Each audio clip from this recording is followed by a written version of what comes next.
We are live. Akandoenda. And I turn. How many tries do you get here? Only one. One? Oh man. This is gonna be this is gonna be so uneventful. Bango clip and about the stream and like what this Uber can clap. Wait, damage.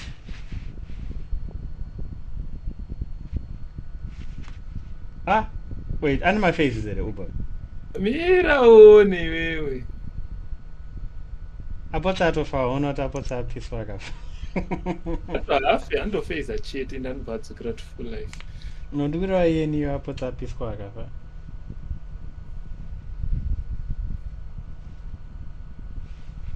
Iwe.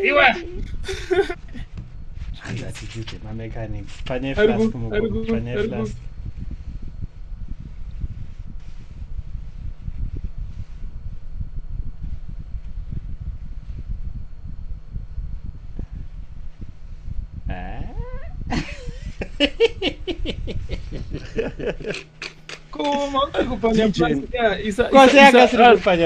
Isa aro rako pa flask yako tonoti uhila hawe. I don't know what's a good number in fear. 33% chance to gain when you kill an enemy. Anyway, I wasn't healing enough. John at the downgrade, man. Andoneze Uber Arbiter. Andoneze. Anodonedza Grand Regalia, anodonedza Prism of Belief. Anodonedza dzimwe dzibhutsi dzakashata so. What's the expensive drop? Majuo, rimwe juo so kuti Prism of Belief. Plus 3 Spectre unofane mari. Imira kanje zviro rojuo. Respect. Yo, I want shot. Uba wanakadhakona. 2 ndomufila jet. Hey, adodira demaclane Massachusetts. Ane basa era magloves. Ndo ari kushandisa iyi. Saka you telling me kuti mpati medu hamuna group medu hamuna unogona Uber Arbiter. Ndamurwe. Oh. I get him. I'm the only one. How is the price? Primary. Ubabe anga ba 2 divant. Akachingondipa kama gloves angu. Kumesa mustache them. Akuna izvozvo. Akapfeka ndite kamutengera maglove. Akapfeka wae, ari kushandira. Andikuda maglove. Ndakakupa maglove, andakupa 2 divant. Akupa maglove. Ipa munhu 2 div dzake shamwari. Ngaandipe maglove. Ndakamupa maglove. Haatozoti kuti akabvika maglove awo ndakamupa maglove. Guys, malogbook ari kudhura guys. Akuta one divine pair. New farm and log. Ari drug use station. Oh, nameless here. Ndina manyowani aiwa. Izvonya soda beauty nemazi movement speed. Zvandokuita izvi. Ashasona mongo kama glove. Oh my word, nameless here always has trash, bro. What do you mean? Kasiyana nanatai vanoona mahedhunter nameless here. Oh my god. Ane increase chini?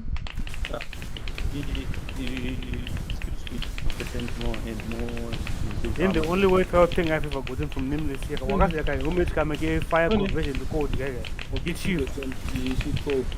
Then Ndakambowana ngatikura kuti maglove ari pane wanobuda uni Dorian's prototype. Yeah. ngatikura kuti maglove Mercenary mesati mashandisa pa Iyo ningiri wako amashandisa. Wakamaona ni very good thing. Well, it was only 4 divs, but I mean, I guess it was at the start of the, well, not at the start, but somewhere. I needed the money, is what I can say.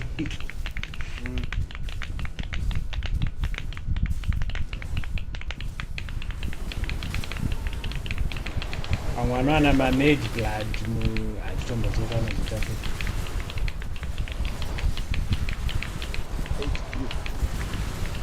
September and 1 day. Let's split the money. Hapana no mashandisa kaya besides me. Kaya ngado mashandisa. Why do you want to split the money? amene Are you poor? utakushandisa Are you poor? Wait, maybe in the picture, did they do the mechanic? No one, you know, I think I'll go back to others. This farm is not the one.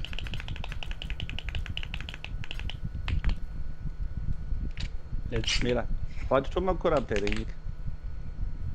nandizivi mari yakushama Yeah, jera wana socket chamara ana socket Mari, it's okay. chatite double collapse get it double collapse Mari, it's okay. Mira timbo. vale 15 divs baba 15. Double crabs. Let's go.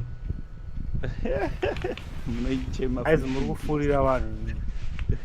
for corrupt it apa ino destroy guys not kuti inongokupa bad mode ine ma possibilities ekukupa good for asset or inokupa bad mode or inovya destroyer baba Takujiwana tsiri. Uya ana ningirini here. Dai no skill speed. inekorara pamari 190 lezoritorara pa 200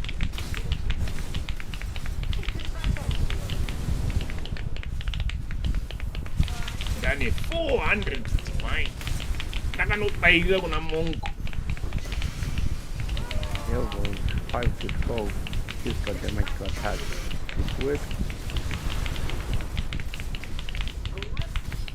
Makashere malimbi zemutemple. ndozvandatotanga kutoita vaizvezvi ndaona How much power is it? That's the question. aiwa ingopiwawo ka 3% chakuti resistance to the what Anonyima Jonathan. that's why vanhu vari kuzoexploit akatuzokutosvoteza Kete power yacho hamuna zvekuitisa. Kunze kwaugara. Yeah.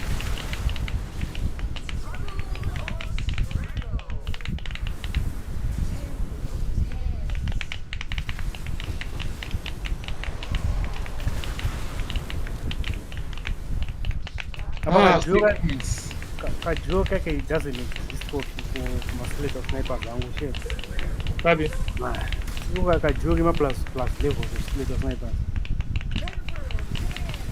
ndakambokaona ndivino 4 days ago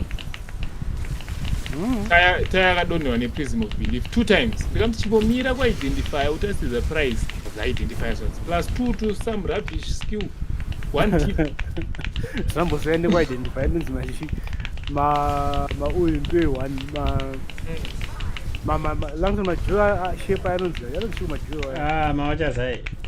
mawacha zai. Sasa zai as identify eli. My God. I think nakama identify 100.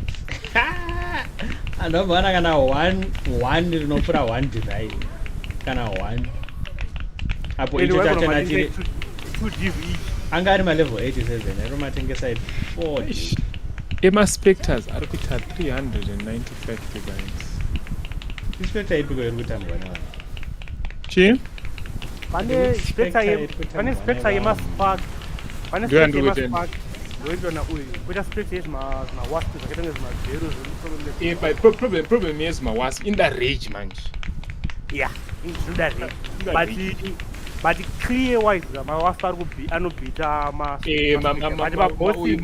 macasters gani kari mashuri pabossing ma1 mazeros ma zeros ma 1 but then vanhu hausanyanyoshandisa mabogas ya vaugada vasenza ndaona vanhu vamwe vari kuita ka vanenge ane maspectre ari kuita weapon kwa vanenge ane spectre scepter yecast speed nescepter yeattack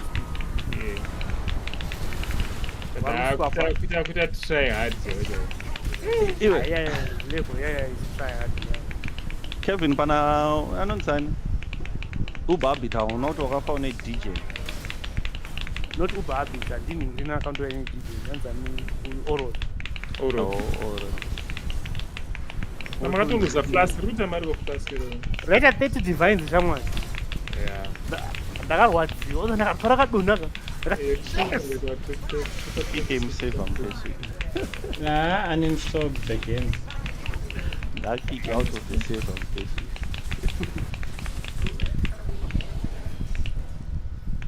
Okay, ndinotsvaga mamwe maningi. Or anoita mari kunganake. Eh? sponsor footage. He's not strong enough. I need to fix my Let's not my DJ. Like the first time that I hopped in a DJ, so I thought I adjusted a little bit, but Motudza sponsor. Big Bang Bang rakavhurwa. thing is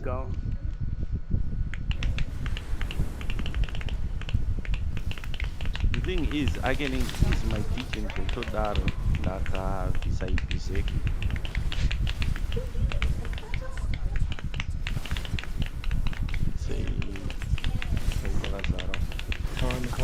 Come on, game in spirit.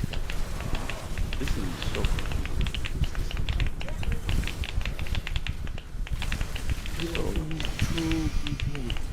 Kana pane vanhu vari kumoda nepareddit ari kutotuka fabgani zvekutodaro. iye pareddit but ndakanotoenda ndaregera kutovhura izva because reddit kaingona wakwidza bhiki wakavarera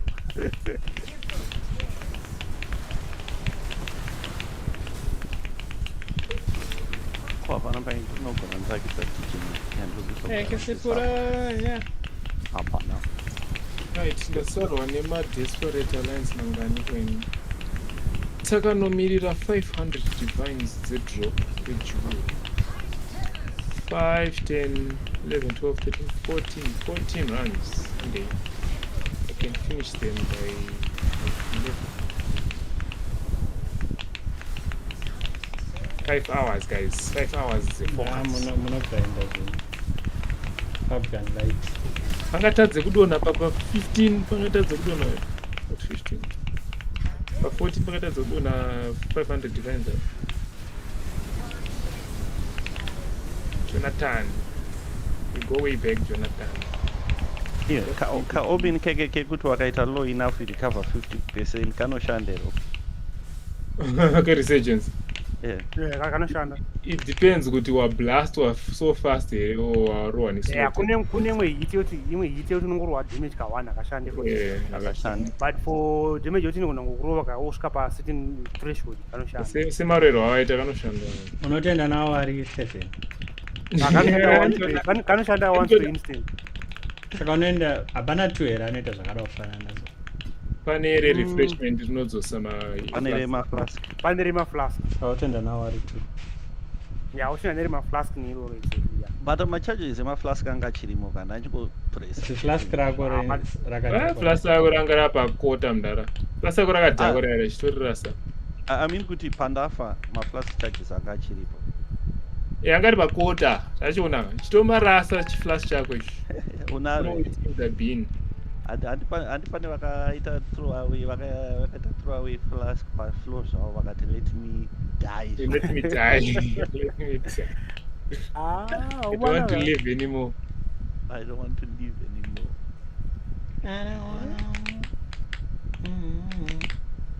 Ndivhure faldo here.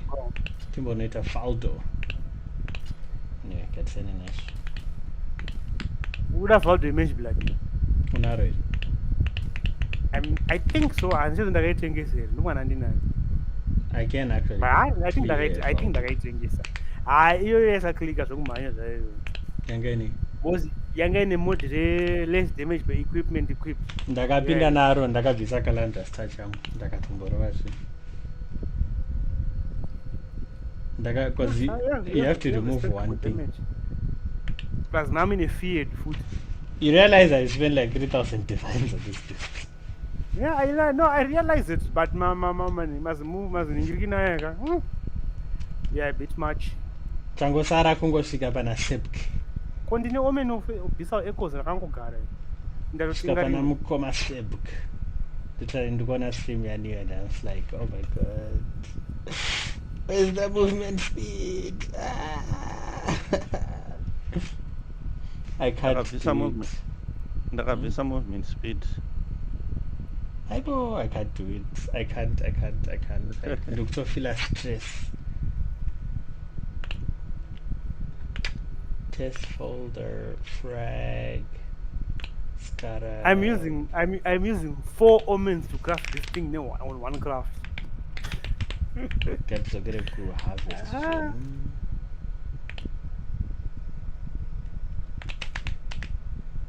Tenda kuno unveil. Hopefully we get something good.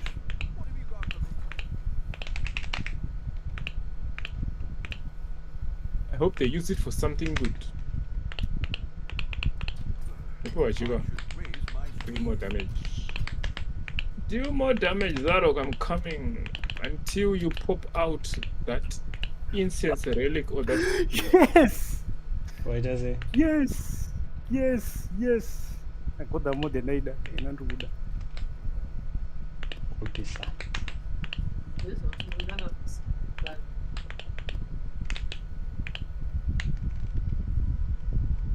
This amulet is running the system. Now, can I slam spirit? Spirit is a prefix, and yes, it is a prefix. Without slay my spirit. Rage, namatai. Yeah, let me get again. Don't think I true my perfect exalt. I don't think I one omen of extra exaltation. The fact that I'm going to get that to my perfect result is quite shocking. And the Nema Pro Crafters, greater is all you need. It depends on what you're crafting. It depends on the high level you craft. Was a spirit and craft at T1 is in Tangrapas level 65. Greater craft are slim, and slim. Yeah, Greater but slim, easy 40 or something. You know, the flow is lower. You know, be some flow perfect. Flow be meaning perfect is 50. Flow the greater is 40. So it is lower flow great. If another juju guy, we should slay man a greater. No slay my perfect.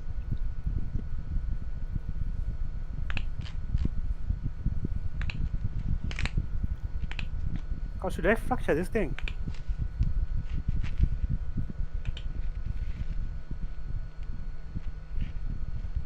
Nah, let's just go for it. On my way. Time to fail.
Ndaoza ndambobatwa nemweya ka wekubvisa manodzi ese angu ese aya ndotanga kufamba towards kuside kwamonk.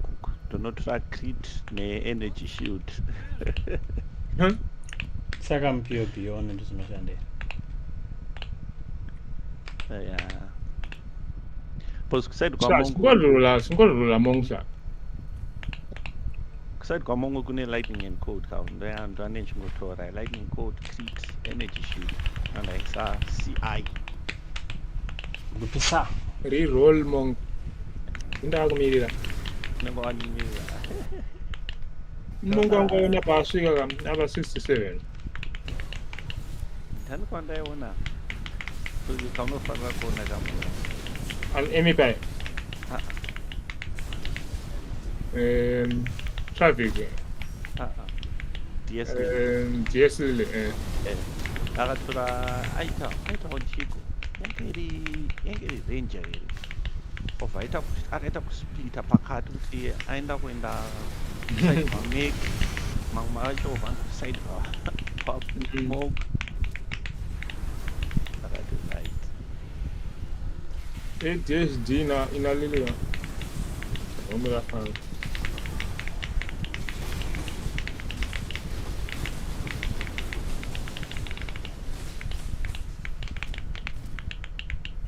ekuti chiko nezvetempo kaiso opinion yako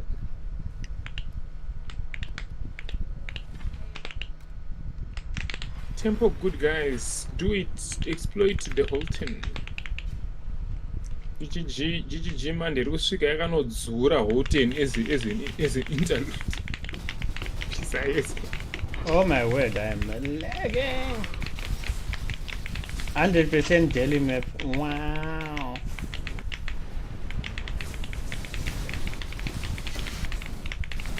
We on a vision.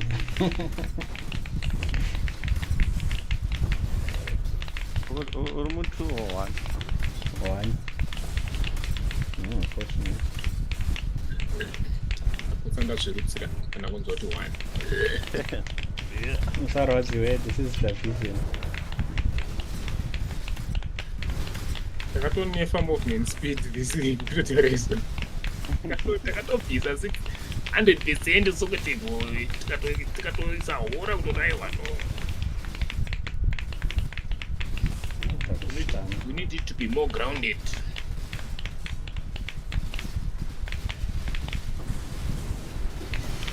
Zvakaitwa Avengers yazvo zvekuti vanhu vakuenda out of space vakuti no tadzokera street level now. Spider-Man. Fast and Furious kuenda kuspace nemoto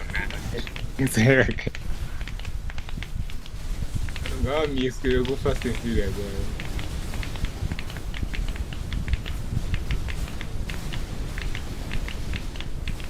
Okay, 100% barely I see my jokes. They are not jokes. Can you mark this?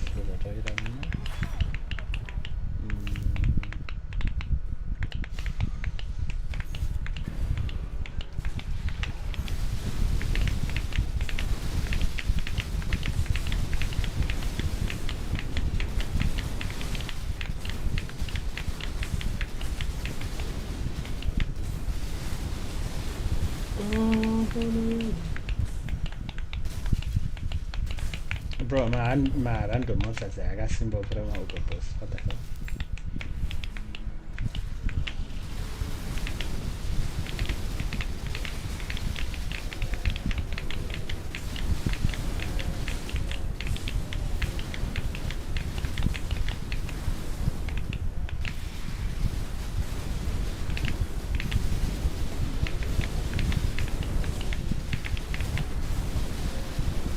This is crazy. What are you doing running one monster for so long? And yet the hardest bosses in the game, like one projectile I killed them. What the hell? GGG scaling logic. We love it. Oh, okay.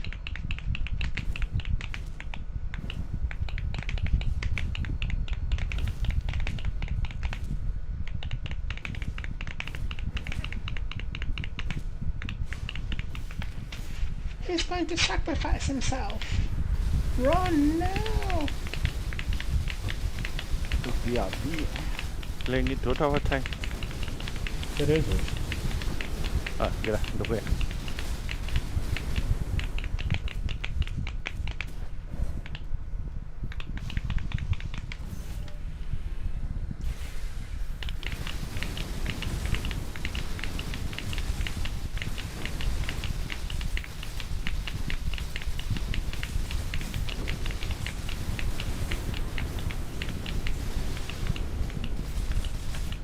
Yo.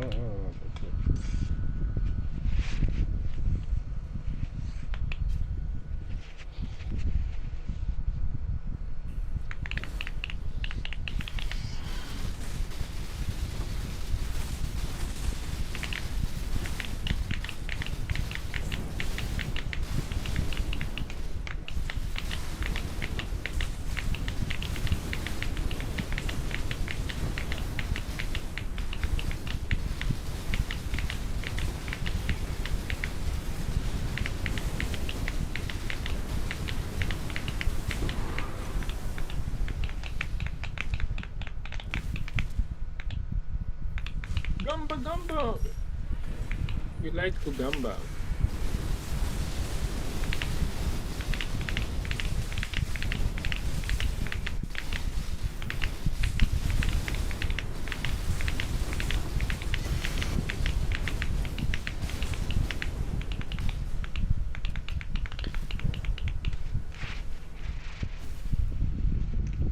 Charlie's Angels.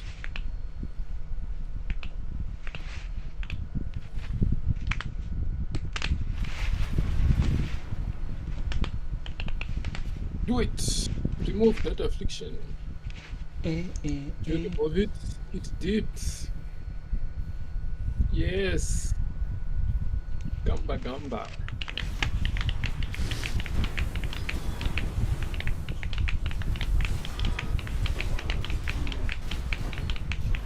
Nyonga yetimuro ese ubazaro futhi.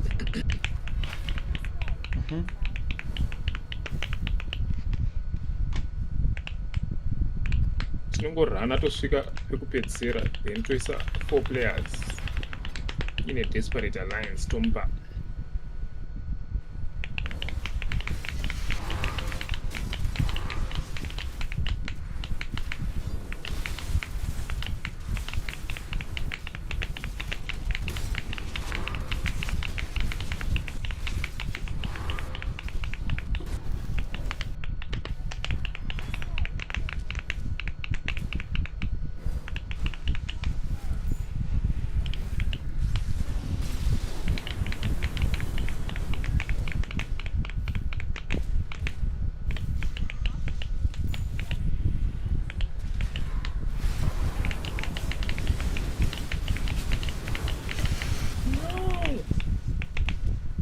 Finger itchy.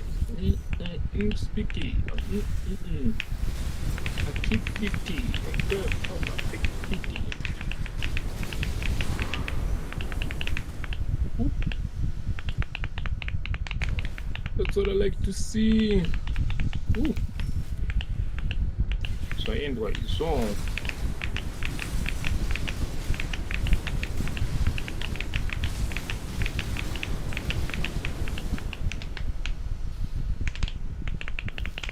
Majoza akawufika nsumba kana cent tupete munhu Andana magezera. Why uchinetsa? aiwa ndinhasi ezuro ndakamuti arani one akaita kunyepera akanzi zouya aita dc zvake Chigubhu changu chatengwa 23 designs. I'm rich.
Niyo wapedza. Mina ndingoita mepi ndobva kutodzoka kwakaenda.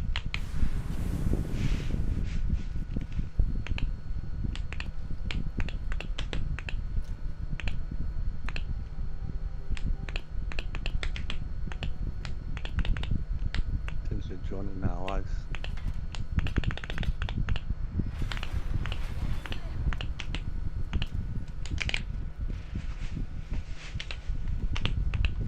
Learned is that because the Mobius chair basically grants Batman cosmic awareness, meaning he knows everything that's happening across the universe at any point in time.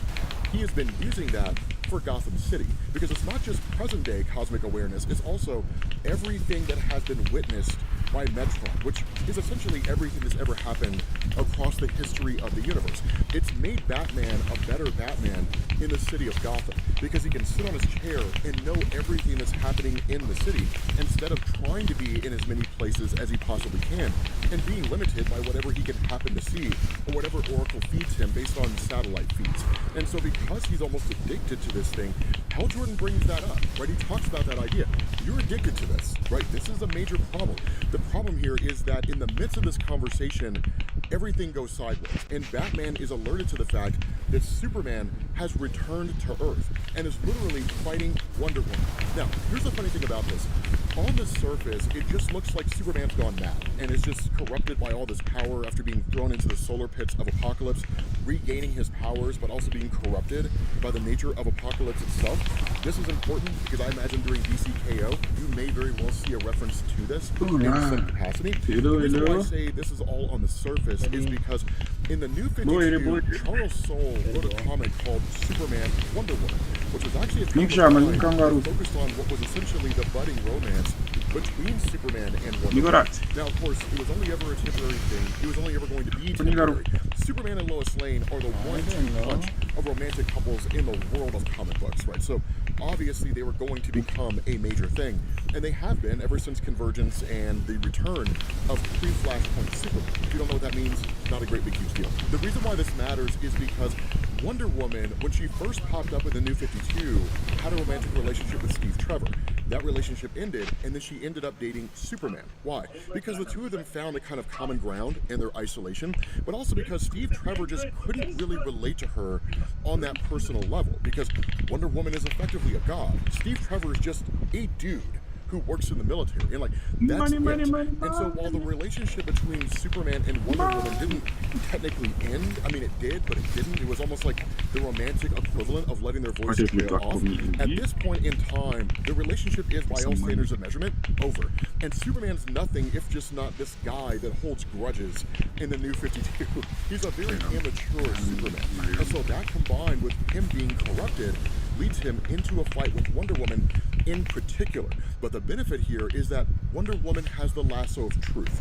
And that's why she says, you need my help, my patience, my love. And that's where Superman just says, no, I don't. Because he was literally the one that told her, I don't know if I'm in love with you anymore. And so at that point, that switches us over to Belle Reeve Prison with Jessica Cruz, Cyborg, and Mr. Miracle scot-free. Why?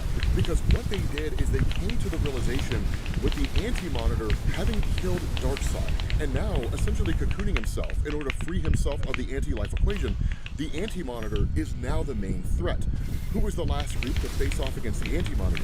The Crime Syndicate. And while they technically fled their universe because they couldn't defeat the Anti-Monitor, they have a much better understanding of what it's capable of than anybody else out there. Because again, this is the first time the Justice League is meeting the Anti-Monitor in the New 52. And so their goal is to go to Belle Reeve Prison, where the Crime Syndicate is being held, and free them. Not only that, because of the fact that Scott Free's wife, Big Barda, who again was formerly a Fury of Darkseid, basically she was an agent of Darkseid, and then Scott Free rescued her. The two fell in love, and then they kind of been a couple ever since.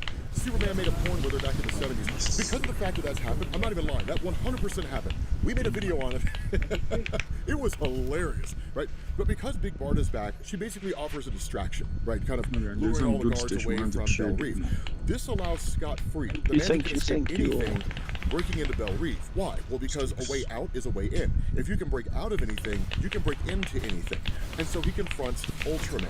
Now, there are huge differences between Ultraman and Superman. And we'll talk about what some of those are here in a minute, because they'll be put on full display for you guys to see. But one of the things that really goes on here is Ultraman is terrified, because the last time he encountered the Anti-Monitor was laying waste to the entirety of Earth 3, and there was nothing the Crime Syndicate could do to stop him. Now, the Crime Syndicate's basically a villainous version of the Justice League, and so with that mentality also comes extreme arrogance and hubris. So you can only imagine how quickly Ultraman and Superwoman and Grid and all these guys were humbled when the Anti-Monitor shows up and just starts dominating their world, and there's nothing they can do to stop him. That's why he's crying here, because he tells Scott Free, you're here because it finally followed us to this world. Even without my powers, I can feel it. The Anti-Monitor is here. And Scott asks, what does he want? And Ultraman just says, to kill every last one of us. And that is it. On top of that, you switch over to Jessica Cruz. Now, one of the things that we've talked about over the course of Darkseid War is Jessica Cruz and her introduction into the DC Universe during the events of Forever Evil. But the idea is that Jessica Cruz has the lantern ring of Hal Jordan from Earth 3. And one of the things that we had talked about is that where Hal Jordan, the Green Lantern in the main DC Universe, is a man of confidence, a man of sheer will. The dude's like the John Wick of DC. So much so, he forged a Green Lantern ring out of his own willpower, which is just an unheard of thing to do in DC Comics. That Hal Jordan, in the Crime Syndicate reality in Earth 3, he's a coward in almost every sense of the word, corrupted by Volthoom. So let's take a moment to talk about it, because I also saw a lot of questions about the nature of Volthoom. At the time this story was written, and even when Forever Evil came out, we didn't really know anything about Volthoom. All we knew was what we were told during the story of the First Lantern, the Wrath of the First Lantern, from Jeff Johns' Green Lantern run. That Volthoom had basically been the first person to harness the power of the emotional spectrum under the guidance of the Guardians of the Universe. That what ended up happening is because he was mainlining the full spectrum, like rage and greed and so on and so forth, he ended up going crazy, and so the Guardians effectively locked him away. Wrath of the First Lantern was the story where Volthoom returned, but that was it. We never learned his origin outside of that little information that we were given, because he was more just kind of a villain that allowed the story to happen than anything else. Once you get to Green Lantern's Rebirth, the Rebirth comic book that focuses on Jessica Cruz and Simon Baz, and you start learning about things like the Phantom Ring and stuff like that, that's when you learn the origin of Volthoom. And one of the things that we found out was that Volthoom had come from a reality where his world was coming to an end. And so he and his mother had constructed something called the Travel Lantern, which would allow him to jump from one reality to the next in an effort to find someone or a group of people that could save his world from complete and total destruction. Obviously he failed, but during his travels he came across Earth 3, and he put a portion of his soul inside of what was basically the Green Lantern ring in that reality. That Green Lantern ring ultimately passes to Hal Jordan. That ring became corrupted, and Volthoom was effectively a villain. And so that's why when Volthoom is talking to Jessica Cruz, it's whispering terrible things to her, and it's something that she has to contend with all the time. And so that's why when Cyborg says the Crime Syndicate's world was destroyed by the Anti-Monitor, if anyone can give us more information about him, it's the Crime Syndicate. That Volthoom tells Jessica, it's your only choice, Jessica. You have to free the Crime Syndicate. It's excited about the idea that they're about to break Superwoman out of prison. And where Jessica says, I really think that we should reconsider, try and locate Batman and Green Lantern. They were supposed to find out where the Anti-Monitor came from. The ring tells her, knowledge and experience are two different things, Jessica, and really, you pathetic cow, you have neither when it comes to this ring. And that's where Jessica just tells it to be quiet, and the ring overpowers her. Why? Because in addition to all the stuff that we just talked about, the corrupting influence of Volthoom, the reality is that the very nature of Volthoom in relation to Jessica is designed to represent anxiety, that voice in the back of your head that tells you the world's coming to an end, that you're never going to succeed, everything's going to fail, right? That just constant buzzing, right? That constant alert system that goes off for seemingly no reason whatsoever. And so what ends up happening is the ring overtakes her, and it just says enough of this, right? No more pretending, no more hiding, no more waiting. Our plan goes into action now. And Volthoom totally Yeah. overtakes iwe Jessica unorambirei Cruz. kutamba as a- naye What? ati iwe unorambirei kutamba naye Oh, handimborambe.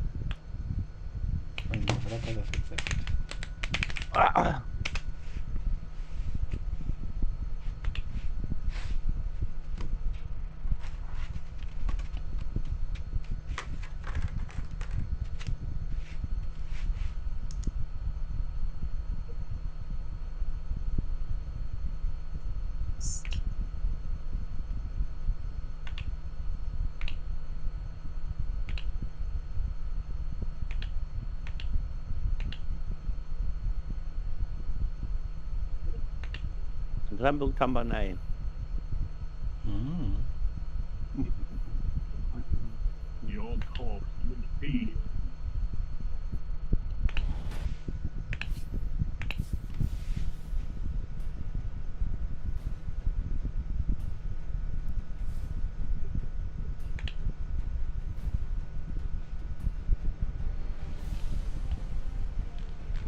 anyway mavadzoti let's go handei isusu vanozosvika pavanosvika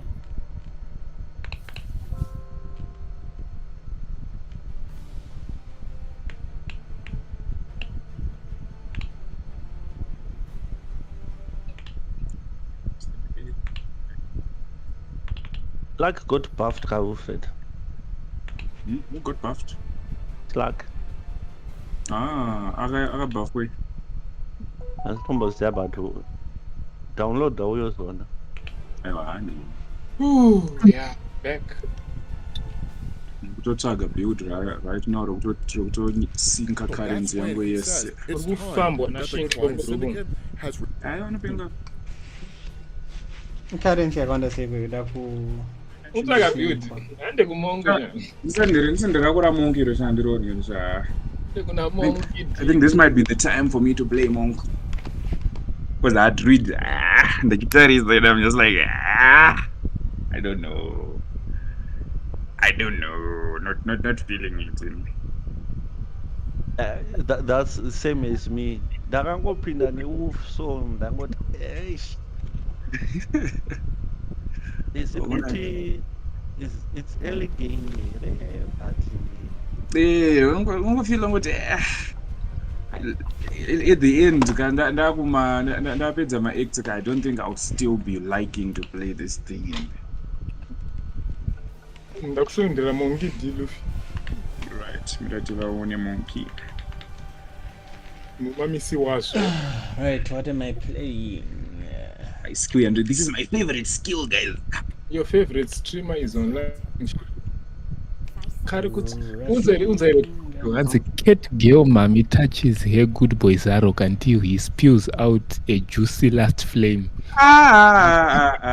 ndiani Wakarodzi Amy paizo. Apa anime princess rauya muchate zvikanzi wane mari rikutogonawo. Riripo. No professionals allowed here. What are you doing? remember I'm not taura kuti anime princess I keep forgetting it's a dude Arbiter in one flicker and can clear map. Gana online because I want to curse him out.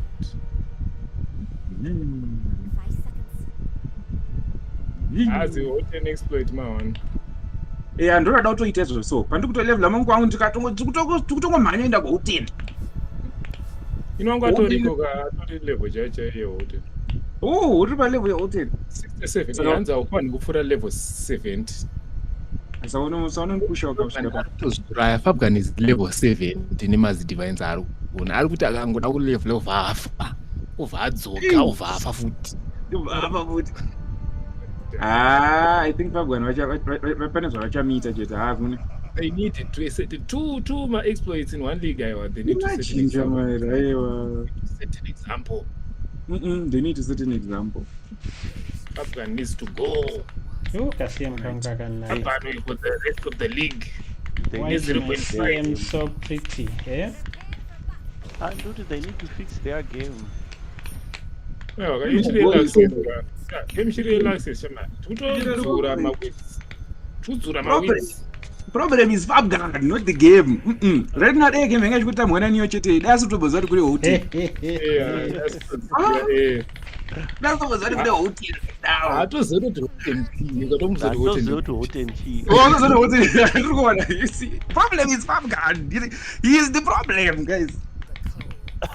Fabgard ne problem guys. Abhisi iya takazongonzwa kune abhisi yairova. Right? Isakazongonzwa shamari yako kunzi yakutovharizwa kuti Topedza takunzwawo chivhidhio kuti how I farmed my first mirror. imagine. Shamari, isi kutoshamisa kuti what? Madivine asi kudonha map. How you farmed your first mirror? In maps manje. Chete kana uchino life ungaite sei. Kani kangani muchona zvinhu ku kunonzi chikudhota. Mobati let's go try this mobona sapechwa. Umona, ndo umona. Zvatonobhara abhara akairwadza paya. Kanda. Bye. Pana mechanics akadaro hawanzokasiri kupechwa. Pane mechanics emabugs yacho. It might as well have been a bug first. Rakanyanya shama ukangokuona pamap shamari ya dead aiwa ende haatona need yekubva mbesa aiwa guys Hachati chaishanda is intense. Anongosteka for 5 marapia nekanda. But kanda. pane yandikaona yekuti vanhu vakamutenga malinkens vanhu vanga kutobreaka linkens so that he could kill. Exactly. Free Crystal Maiden, kill Crystal Maiden. Ndakamboita bhebhe rake ratanga kucomplaina izvezvi hatichakakwanisa kupedza game because youare doing a meme build. But it's fine. Achipinda ovhapa marepi ovhatora timu ranoenda.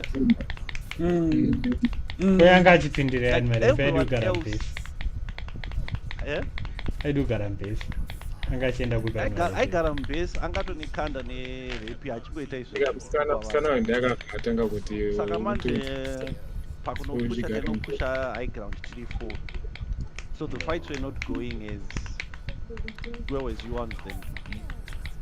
Because either pai vanhu vese vaifa posara anopusha iye aisara arega mberi. Kupedza bhebhe rake manje vakomplaina ine korara kurazotengere ndaripusha ndatozochisa pa 215. wachikatuwaye Ndikatuwaya shamari. Ndakanga tova 198. I'm like, like rinogona kuenda ite kora rangu. Ndaripusha zvangu. Ako hapana chatokumhanyira guys. Ko chero wakaita mari yacho chaitisi izvozvo. kuna vanhu vari kuti incense relic rapa 1500. Ndina task mugame mangu. task yakutokuwane first blood. Nice. It's all I will say. Task at home. See amatadza kufreeza. Asatambofamba trial of Sigmas, but you wonder kuti why are you involved my price hikes last flame. Last flame. Doing ninja. Uri online uri kutombo ndiponi ndiri ndombopinde mutsvaga adoni. Ndinonotsvaga ndiri nyangu.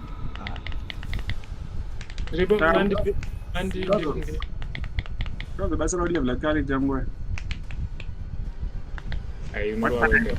What time you want to help me push my monk? Don't go to the about and get tickets.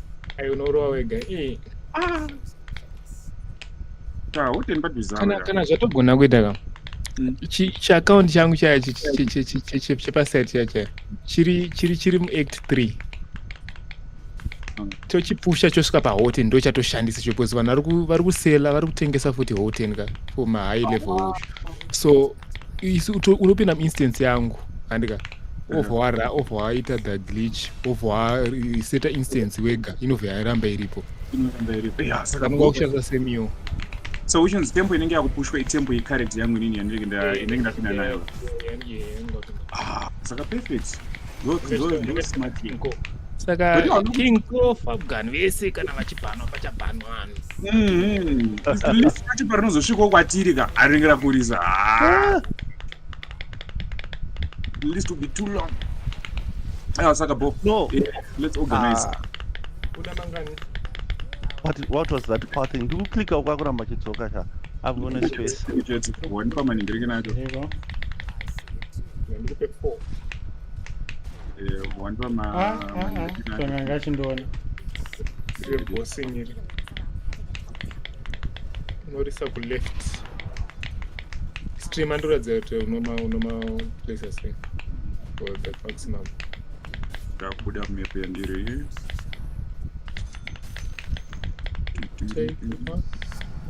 No, ndogona kumuraya here zaro kune build up here. Unomuraya very easy boss. Ndakwana nezero tina akanotenga achirelika.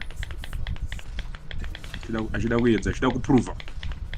Akamuraya. Yakamuraya. Akadonwa nechi. Avana? Panezwa wanje. Ramba akatosela zvako vhapa zvako. Garbage. Akadonwa neArbiter rakanga rine ma-reduced actually.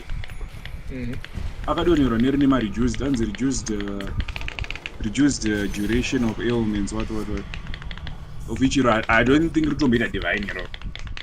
Akadhaka. Yeah, it's pure garbage.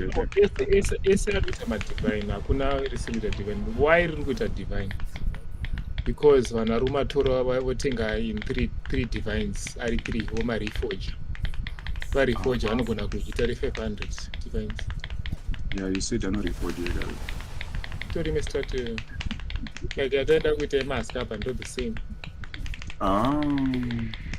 Tenga kana hope vanogona kutenga na 25 divines or kana 18 divines, 6 tries you can hit. I'm out at a profit. No matter what, 15. You need streamer. Downstream. Okay. Yes. So it's like wonderful. Parkunita one more. I want I'm pouring it. Pane irangarimu tondere samu builds vaenda ku ndiriburitsa Nakutojinwa na tire. Nina missing. Oh.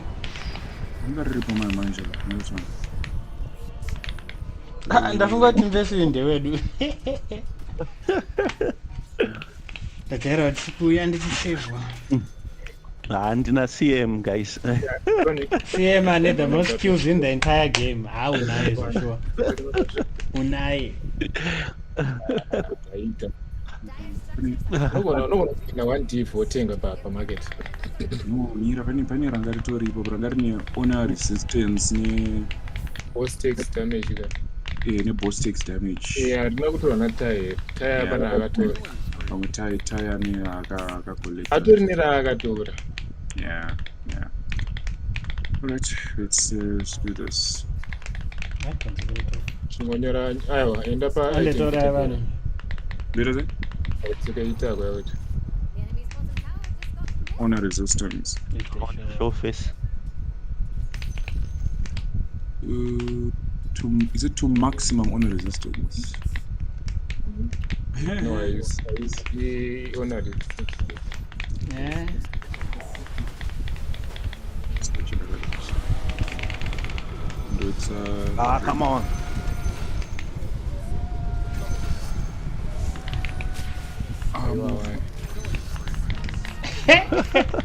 Same anogona dota guys. Such a baby. Let them not lie to you. the spelling ya ammo. Yey, basa rako ratova rekungoita blink kutega rangu. That is your purpose. I was not putting so no positive resources. Kutsvaga ine resistance. Restore. I thought the silent ramueta rinoita uri mukati mese rinoita uchirwa nezvinhu izvo chete. Enda pane divine apo paklika. The silent ramueta I thought kubata uri mukati mese but apparently rinoita uri Yeah, wakaenda pachi outer line chese. Yeah. Okay, no need for it. Chiisa chekuti copy kuside. Adachisa na values. Isa at least 20 baba.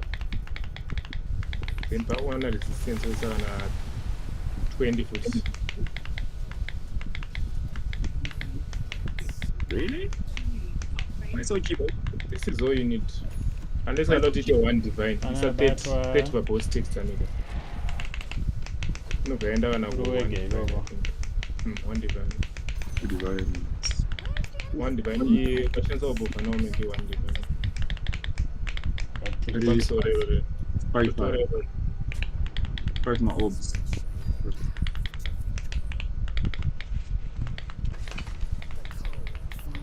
Mangani kwa anditori na ma orb here.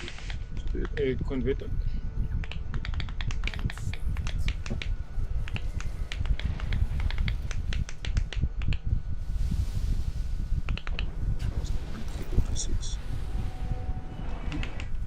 ane maofa ari kufamba Narapa 192 in a core. So this one, oh, you need to like 30, 23, 30, 23. So, I'm sorry. What fun is that? We're not snake way. I checked today. yeah, so don't rush a shop here. oh ndaenda kusirira zvashanda Thanks for playing Dota 2. Double kill. Oh shit, I'm down in space.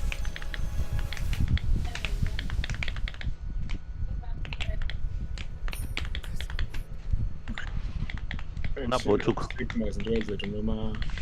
Uenda bot.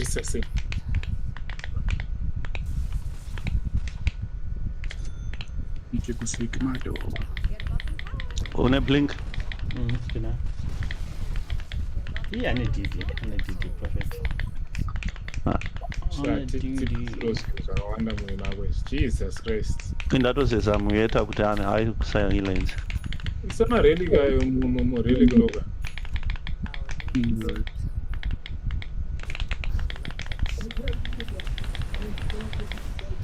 Quick, make sure that it's okay. Don't need to argue partner say. Go on. I'm dead. 24. And Dura 3 my extra way. hii hataro we got to cure up with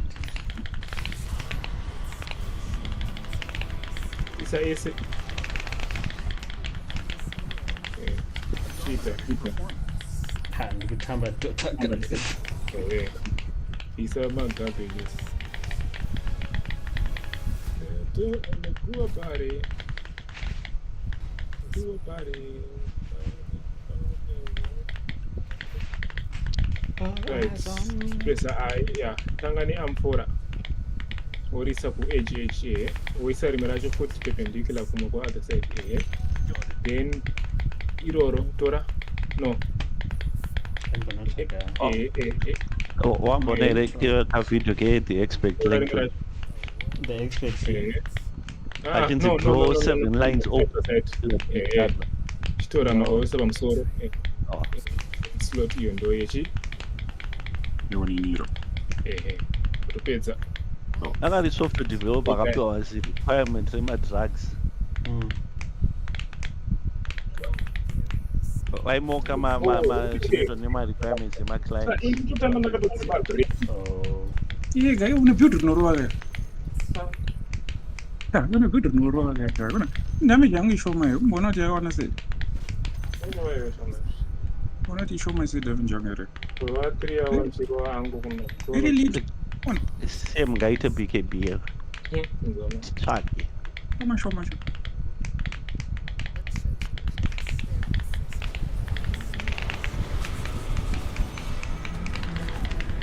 Ah! 4,000. anga achindiona not well kasa ane BKB here mweta ha wayanga No. singatore damage from out Akusilencer. no yamboitika wana out Akutakura kachirani. How to make sure kuti haupule off out. anyway dendani Messenger phone. I with a double silence. What? I just pinged that.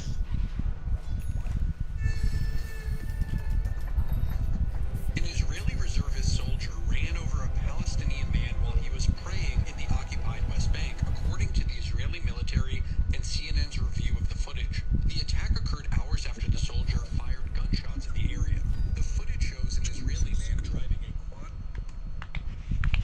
Katura munhu.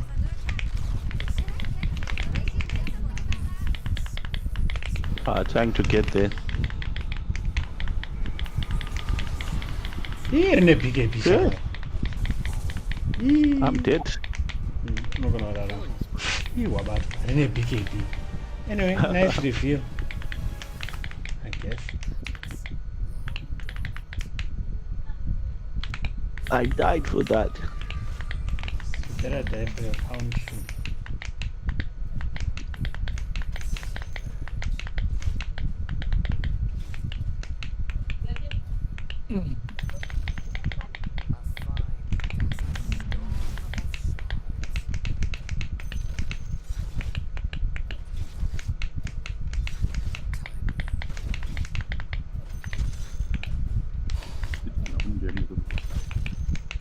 machamuka mande makanda vachiramba kuloga in ingadara as long as fagwana ari kustream achoti not worried. kana mp vanhu vaitoti kuna mp pairitual vaitoti hai as long as mp achistream zvazongona haasi kustream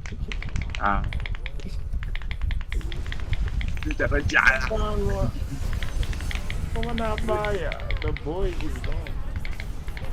Released your account, your side account. Moeta. List at the cup. Oh, why? Shame arutamba dot. But zvazoramba. Anyway, ndane BKB.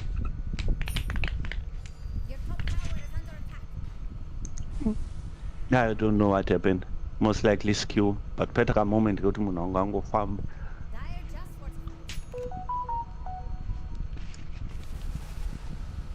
Ouch.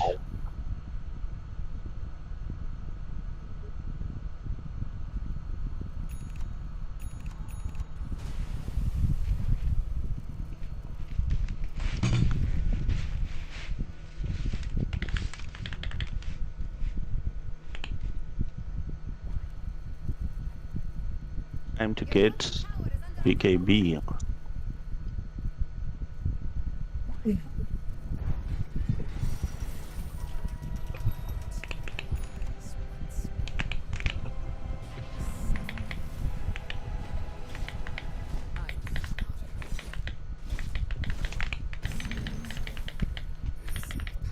You sound like a filter.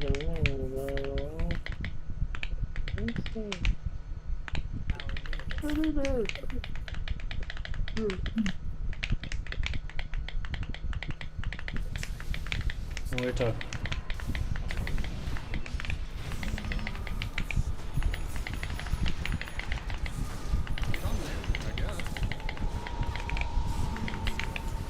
Aha. What's that blood tone gun? Yeah.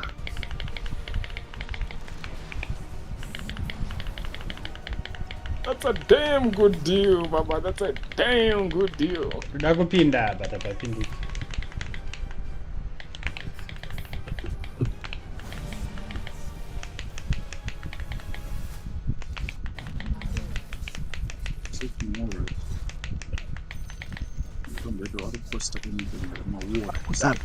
Yapa. Base armor evasion show.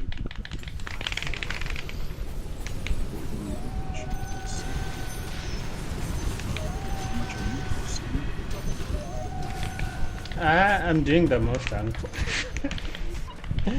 Nafa, but it's okay. Then I didn't accept that they were clip.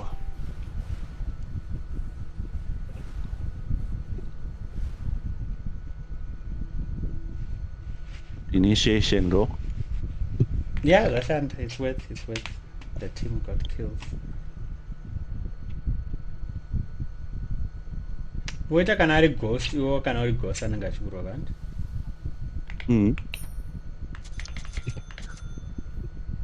Very annoying. It actually I found out it more damage because out here against magic.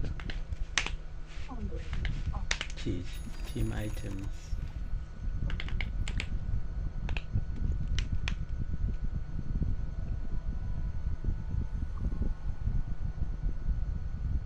But hapana noyazodefenda ka.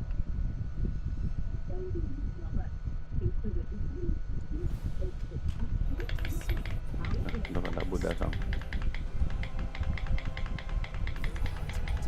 That's a damn good deal.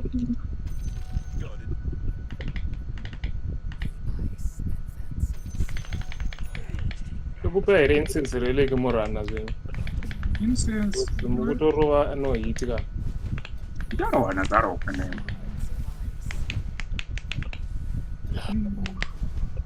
BKW ready. BKW.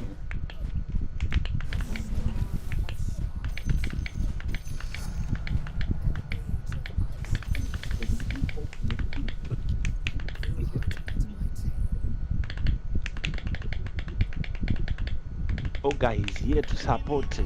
Nothing but support. That's what we like to see.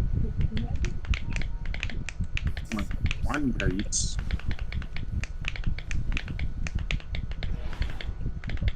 Oh no, we can take those.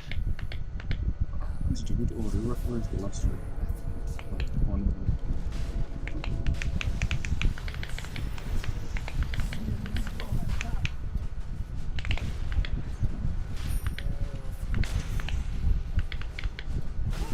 You're my best friend, yeah, we're not a couple. She a rock star, she a sex symbol.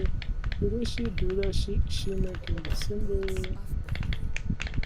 She making the symbol. What you gonna do?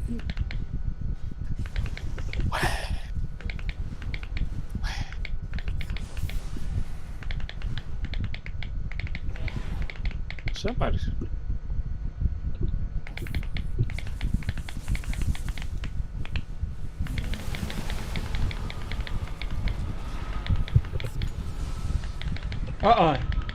Anzwa BKB ndirani. Oh.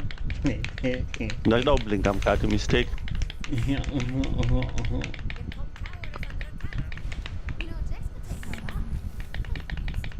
Actually, mistake, you're not SPUsh. No standard. Standard play.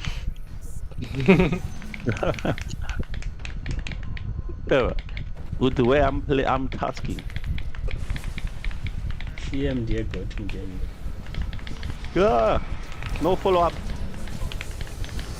Okay, it died. I'm very deep, so. Huh? I'm very deep. Don't mueta about this BKB right? Don't independent. Yeah, took time around. About it. Zero.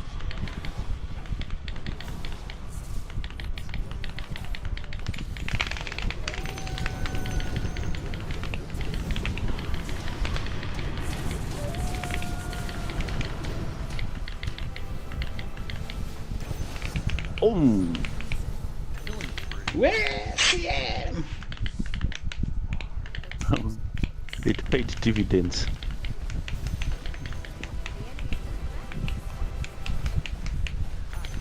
Zvaita payoff here. What? That is zvaita payoff. I need to refresh the remote. I feel like I've got too much BKB. Yeah, I need to refresh. Okay. So it's not in my head.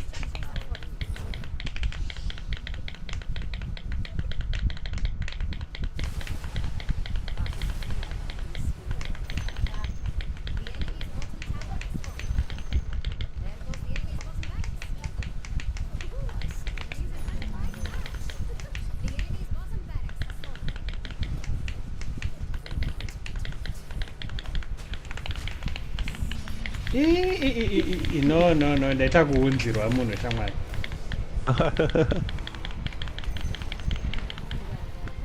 Our task. Pinde murove munhu zve. Umirira house yangu.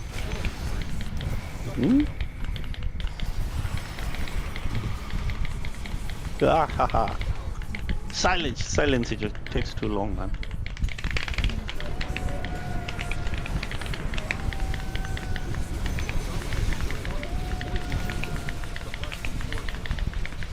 ndaedza ndaklepwa Unstoppable, impossible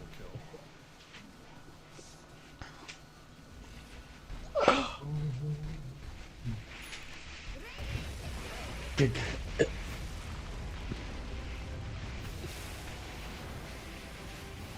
Raimone chinyepa ipapa.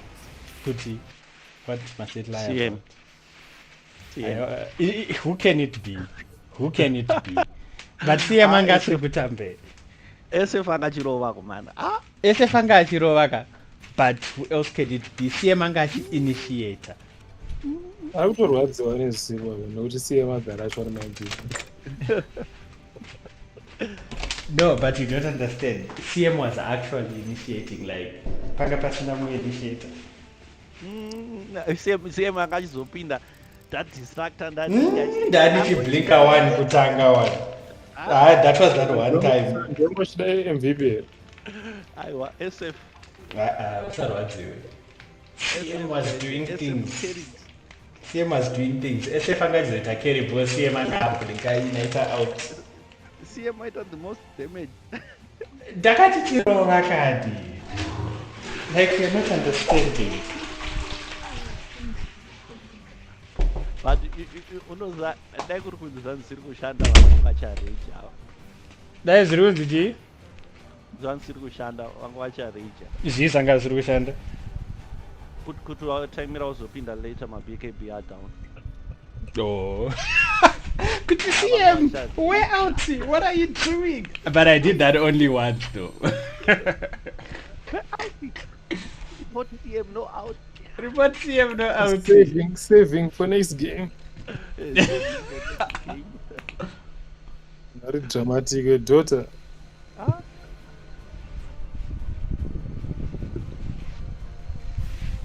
Kufusha out. Want me to blink vanema BKB.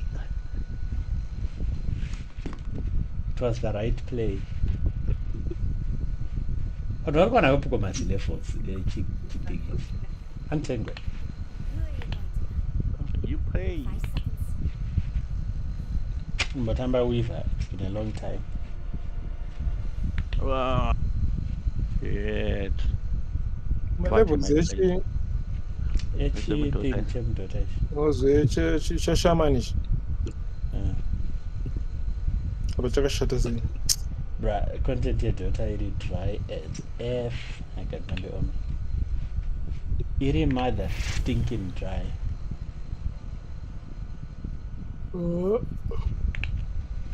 They know they have us by the neck. We would still play. Still playing what? They know they have us by the neck. Woodwing or Enigma. Ooh, iri mutreasure epikoseti $2. Ndatopa point yekutoti marelica ndichatotitarise ndakutongosiya paground. Masara maseconds mangani? I won't make it in time. Oh my god.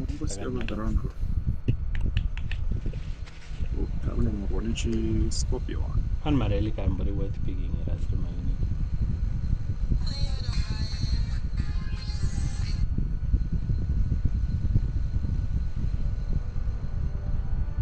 I didn't think. Where am I hunting?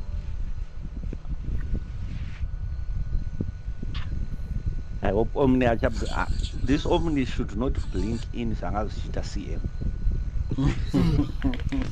This Omni should blink in first. Zvikuti zvakazviita CM zvinhu zvaitika kawani shamwari.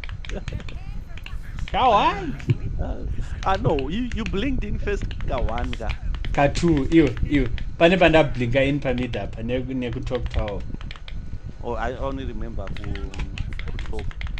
Pamid pandablinka in apa pandakazorowa na Oh yeah. na leader. What is this? Kone? Zikatone? What? It's not yeah, chitongodzika. Hapana nyaya, chitongoitora rutuyo. 5% of your life and mana on it. Chitongotorewa. Ndinotora iyo. Because it two guys. This Omni should blink in first. tawirana So inosima Oh, many anenge asitombori na blink. takaona lento nachirowa like a kid. Otherwise it's nothing. Is that it? It's nothing. Itori buni yoyo. Just don't get hit. enemies what remove 5%. Unongoiona paexample yemunhu asinganyasonzwisisa. Lenye vakaclap on imwe lightning so vakaita kushamisira. Ndakazara honor, that's the worst part. I know, right? I still have honor. Jesus. Ah, mid haisikutamika zvekumhanya. Kuna draw kuno. Utapa obdidite bit. Ndogona spectator cha.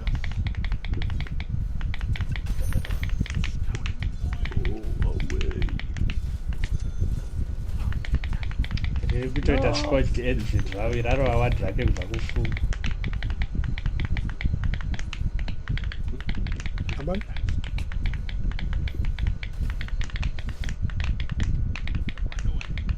Ndafa mewe kutotamba mini game yangu ndani ndini.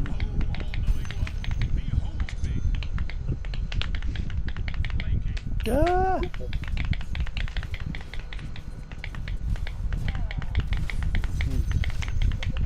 Ndakanotongerwa nelast plane.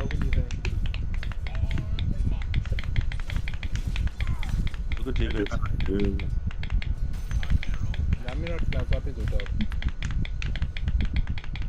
Ndakamira kuti upedze kudya first because une katendency kekutaura une chikafu mukati. And effective.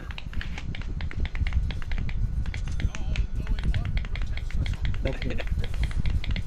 Saka napinda mugame red water John hakumira. uti tapinda game re Dota John akatimira o John akatimira tapinda mugame re.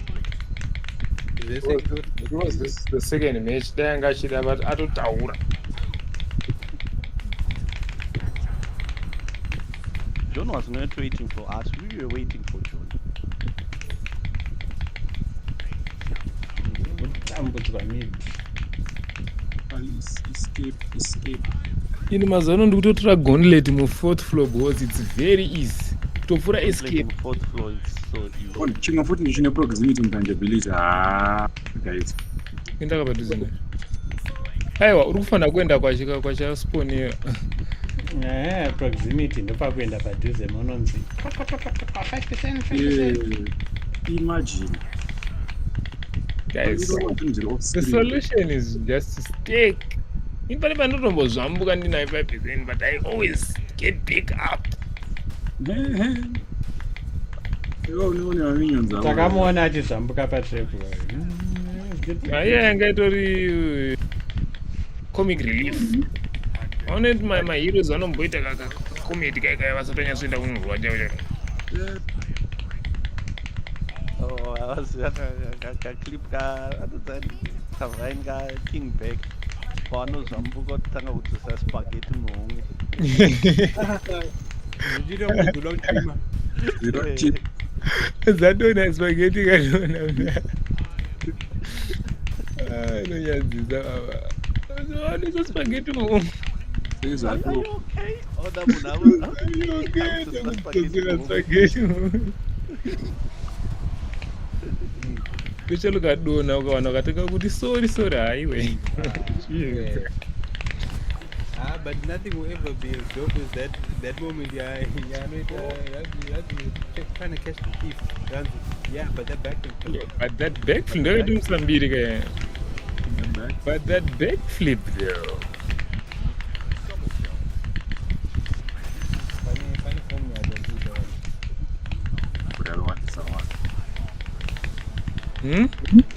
No, I have too much water.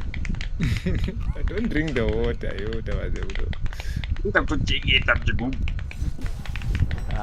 people want to see like film. Imagine. What are we online? You literally just dove into the middle of everyone. I was expecting the enemy team to actually like converge and try and kill him, but the only person who was hitting him was Drow. Tamper my expectations. Go in first. Go in therefore. Man, Apache. Why are you going there? Wake up. Oh, man. But is on the enemy team. It's just a table, my guy. No, relax, Juggernaut.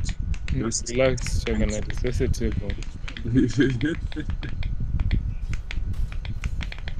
Relax, it's just 100 defense. Relax. But my defense, I got my pieces.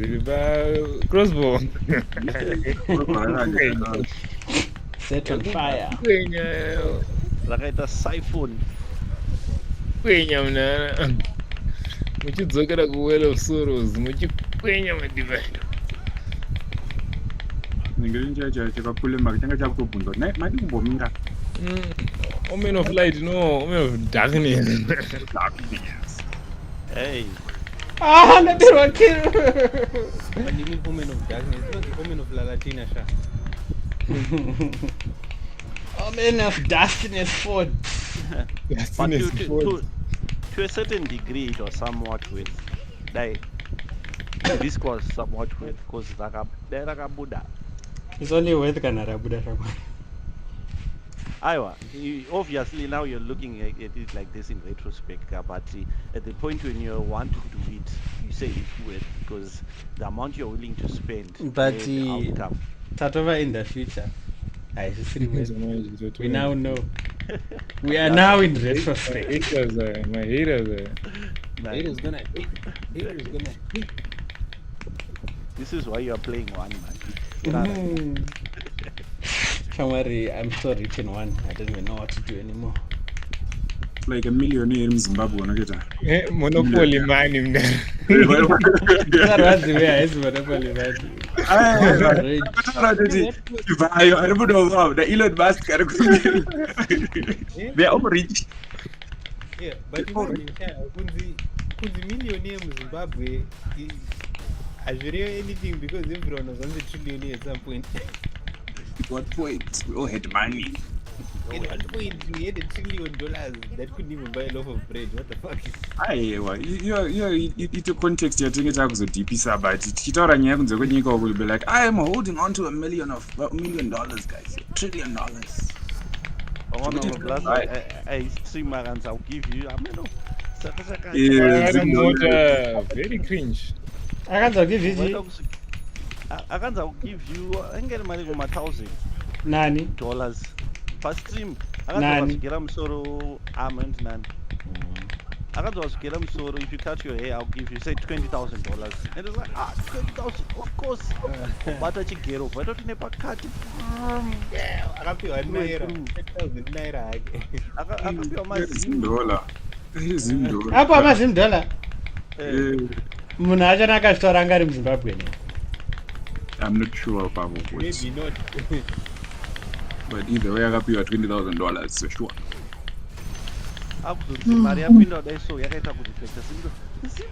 What's that?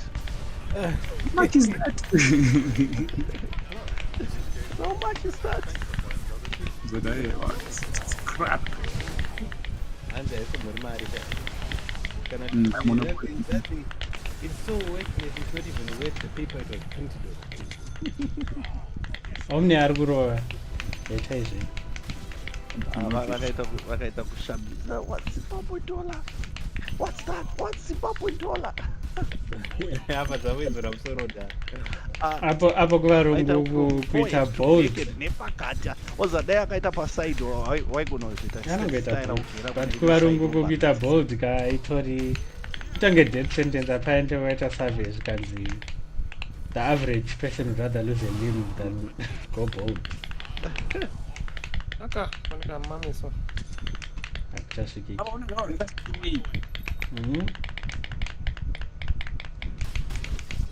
Una resistance angiri kuoneka zvaro.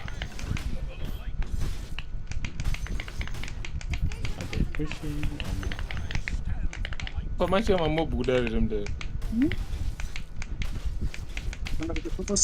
Spray a spark, yes, bodro chese What's the real price? Bota kusvika. Kama kasitira.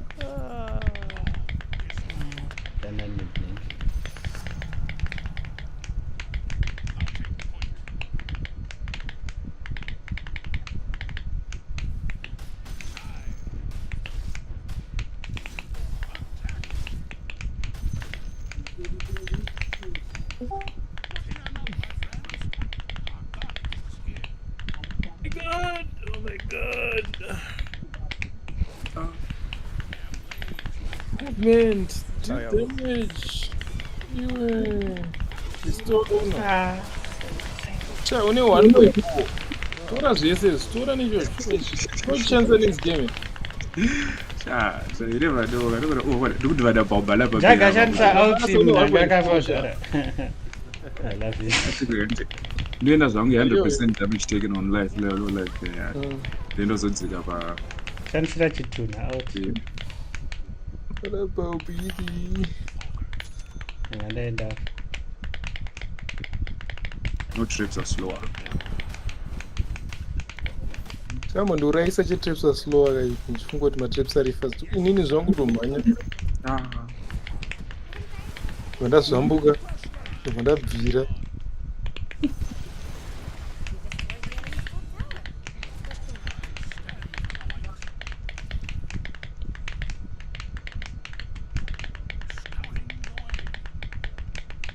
Satinongere marare.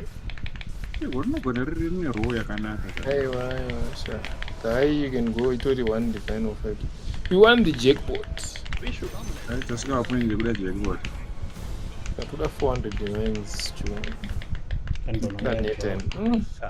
Mana is an issue. Ndakuda kutamba monkey tilufa ndichada maminions. Aka. Kwadi kuenda nekwaputika. Iwe naivufrid. Andikwaputika kudhara. Wachuzire kuenda nekune treble. Kunogona kudzoka. Aiyo.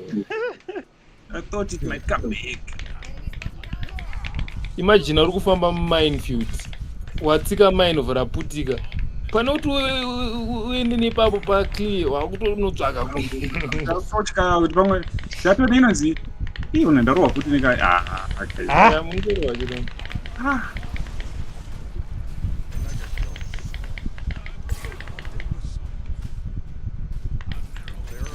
Ndovaya nemasasa ekuti mheni inosiya mazai. Zastogona. Andinozoti maaro kuti tinokuratidza kuone mamwe mawe. Saka uri kuendere paentrance. Ndida kuti azoti bhabhala aripo here. Ndikashuwa ndikuda reward yangu kare.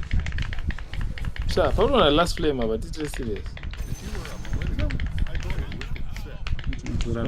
Ndikurova.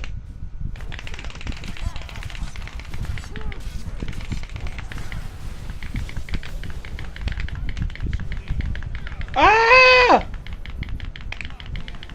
Taseveza shamwari. Vanhu vasingatendi vakaoma. So Apa pounds unaya moto wesolution. Guys, ndikupona. Manaka vanhu vasingatendi vakaoma. Ndatenda 1, ndatenda. Tinotenda maita basa. Musara nehafa apo tenga zvese. Ndaita kuhaga jag out ndakatiza nayo opposite direction. Maita Apo bola basa. usizomuona kusvika kupedzera. Uyo ndikumuona futi. Ndore baba. Aiwa gain a random an additional random affliction. Mupowazi ku-minus 50% energy shoot baba. Katozoti kutotaura kuti achisi chanyanya here izvo. Maitenge ndaona kuti kwakamira sekumberi uko first. Ndakamboitora gain random minor affliction chiti kungwavoida maaffliction baba kana Pane mama nditaura affliction. akati akuuya zvawo unoziva rakaita guchu. Ndakatozofa nemaaffliction. Wait, naona 2 miles no cost. Andisikiona iri baba. Pane affliction at a time. Oh, I don't know. Assassin's. Wait, Assassin's Blade. Sort of. So you know, when you gain an affliction, gain a random affliction. Oh yeah. But 50% as well affected Zarog it is. Monster Zarog boss is not a monster. They don't calculate the boss and monster damage in the game. Plus that Fico blessing no gonna be so that thing on a The BC and Fibo young on my damage back. I want to try and Fibo for the minion. No, and Fibo is my boon. Okay. Okay, And Magota. Go. Yeah, ndaro. Ndaklepiwa. I thought my ulti no stop at physical damage. Stuck No, Arbiter. do it again. More And than do physical it. And damage. do it. And do it. And do it. Ndichine bhunu rere futhi kare kuti life yangu yakaenda below 20%. I get my own. Mvura masopiwa mukoma. Mvura tinayo. Shame kuti hatikwanisa kuzotaura navabhala. Sitamupotsa buda tamutora tiende kupika blessing yacho. Chichi freebie chi. Yeah, for my minions nespark very easy. Asi warrior nanzani na Messi anangari pamawani mu hourglass. Hourglass. Mungo joro in every angle. Na range Oh, of wow. Depends on only lightning arrow. When only lightning arrow humble this. Yeah. Slap one. Slap everyone. Chinondinetsa izvezvi kuseki message.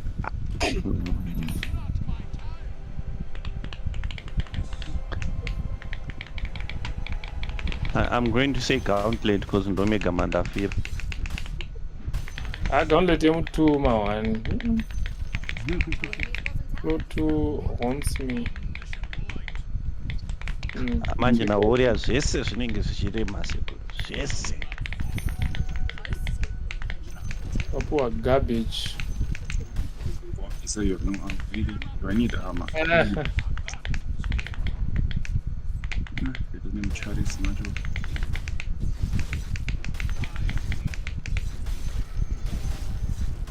Yeah, bounce high ground, yeah. Blink Dega. Blink Dega, no, same level. Blink Dega, no,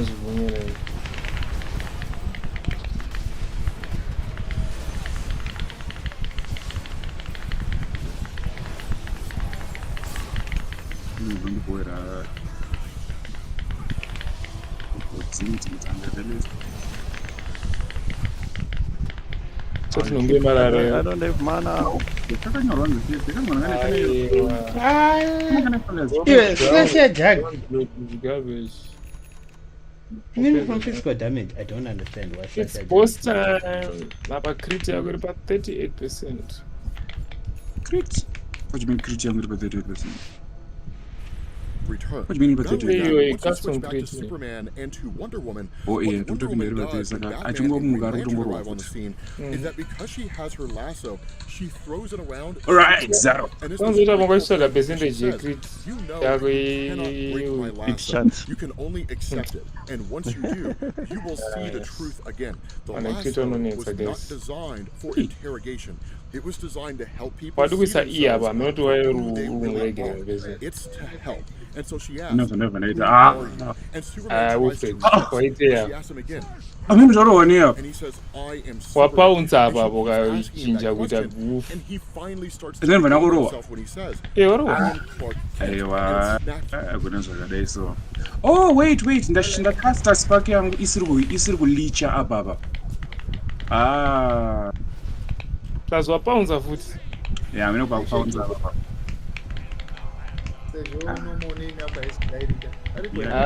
Datotanga ko new character Eh? because waratidza apa Akupinda peace. Havana chandiri kumbonzwa because sheredzo leyo vari kutaura handisi kumbonzwa. chitenda kuriver bank shamari tito level ayo character Vanombogaya kuti but iwo havana sida kulevela ndega nayo. Vantolevel loading. Flicker iri kunakidza idzo. I don't want to do this flicker. I want to go over the tech that I use, explain what gets to build, and talk about the Seems like nikada kuti munhu wese atongoite akudzokera check that out. I've also included my path of building file and kuriver bank no ndikuenda kuriver bank uda kuona kutudza kuti tatangidzisa nangu kupfurirai futi. to be Thunderstrike. I use vanhu ngovaende kuriver bank Thunderstrike is great for single target damage bossing and has a Fully costified. I'm tempted, guys.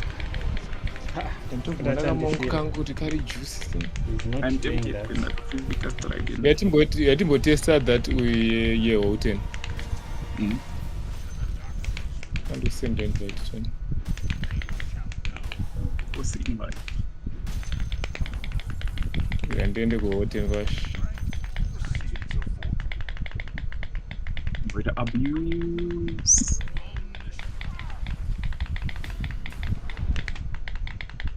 Yeah, nangileshanisa. Weird one.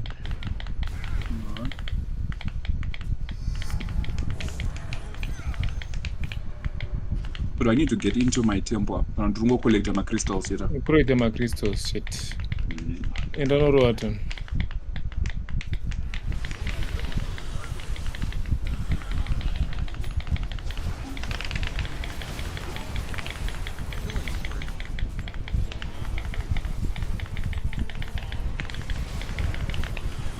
He's on It is certain. Monday started. Now start a new instance kwandiri of white cheetah trap one dish. Miniat is 0 out of 6. So let's see. Because I've got 18 crystals. Certain.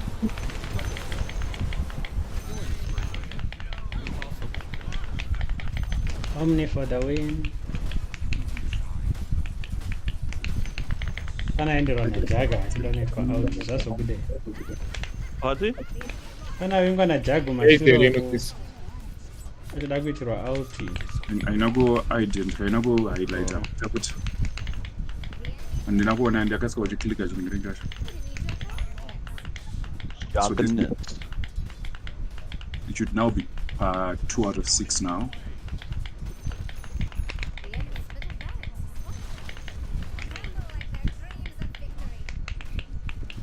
It's Gonzo.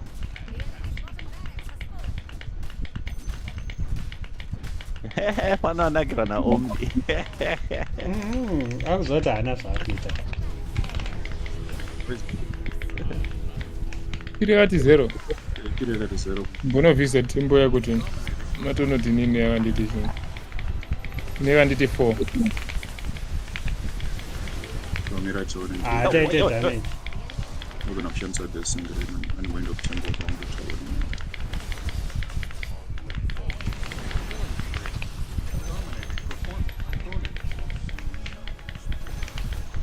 We need sniper when you got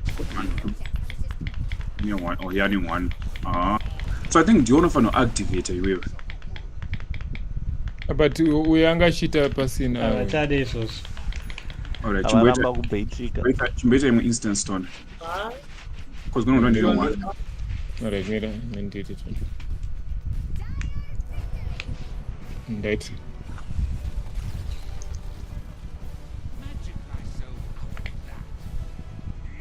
Magic thyself out of that.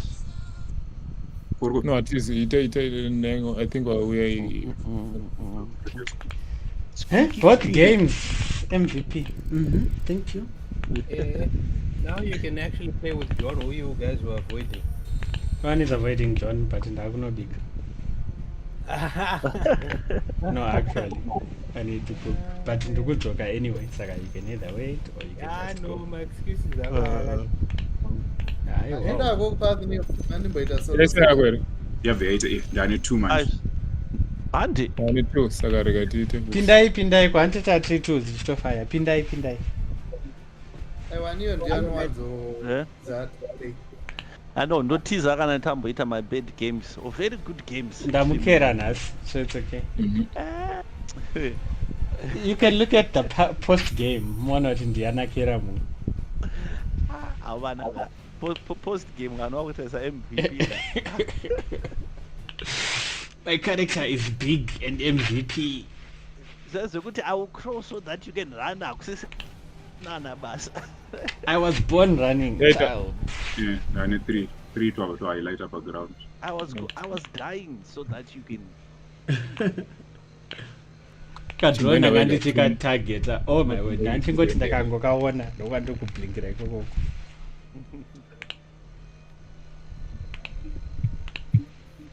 Right. Catch you guys. Takamuka mandi takabhanwa. Aiwa, sha.